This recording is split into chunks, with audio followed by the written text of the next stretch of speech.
जिल्हा परिषद पंचायत समितीच्या निवडणुका आणि त्याच्यासाठी आज अर्ज भरण्याचा शेवटचा दिवस आहे आणि त्यासाठी मोठी गर्दी जी आहे ते अनेक ठिकाणी पाहायला मिळते। लातूरमध्ये जे आहे ते 10 ठिकाणी जे आहे ते हे सगळं अर्ज भरण्यासाठीची सगळी प्रक्रिया सुरू आहे आणि आपण पाहू शकता मोठ्या संख्येनं गर्दी झाल्याचं पाहायला मिळतंय। लातूर जिल्ह्यातल्या निलंगामध्ये मी उभा आहे आणि या ठिकाणी मोठी गर्दी शेवटच्या दिवशी जी आहे ते झाल्याचं पाहायला मिळतंय। भाजप विरुद्ध काँग्रेस असा थेट सामना पुन्हा एकदा जिल्हा परिषद निवडणुका आणि पंचायत समिती निवडणुकांमध्ये रंगणार असल्याचं पाहायला मिळतंय। महानगरपालिके निवडणुकीनंतर ही सगळी गर्दी जी आहे ते पुन्हा एकदा या ठिकाणी निवडणुकीमध्ये पाहायला मिळते। लातूरमध्ये सुरू असलेल्या या निवडणुका आणि त्यानंतर पुन्हा एकदा पाहू शकता आपण या ठिकाणी शेवटच्या दिवशी जे आहे ते गर्दी झाल्याचं पाहायला मिळतंय।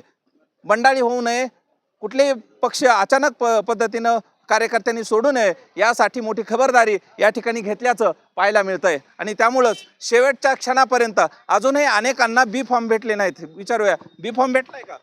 नाही, दुपारून भेटणार आहे. दुपारून भेटणार, काही तास शिल्लक राहिलेले आहेत। भेटतंय. भेटतंय का? 100% कन्फर्म? 100% काय बी फॉर्म भेटलेत का?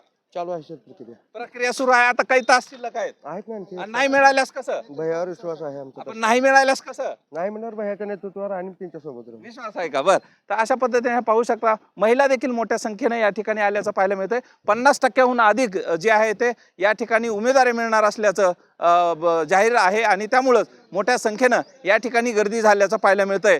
खरं तर लातूर जिल्ह्यामध्ये काँग्रेस विरुद्ध भाजप असा थेट सामना जिल्हा परिषद आणि पंचायत समितीमध्ये पाहायला मिळेल असे चित्र आहेत। त्यामुळे येणारी निवडणूक नगर परिषदांच्या आणि महानगर परिषदांच्या निवडणुकीनंतर चुरशीची होणार हे नक्की। हा व्हिडिओ तुम्हाला आवडला असेल तर सर्वांना शेअर करा आणि चॅनलवर नवीन असाल तर चॅनल सबस्क्राईब करा। इथेच थांबूया, धन्यवाद।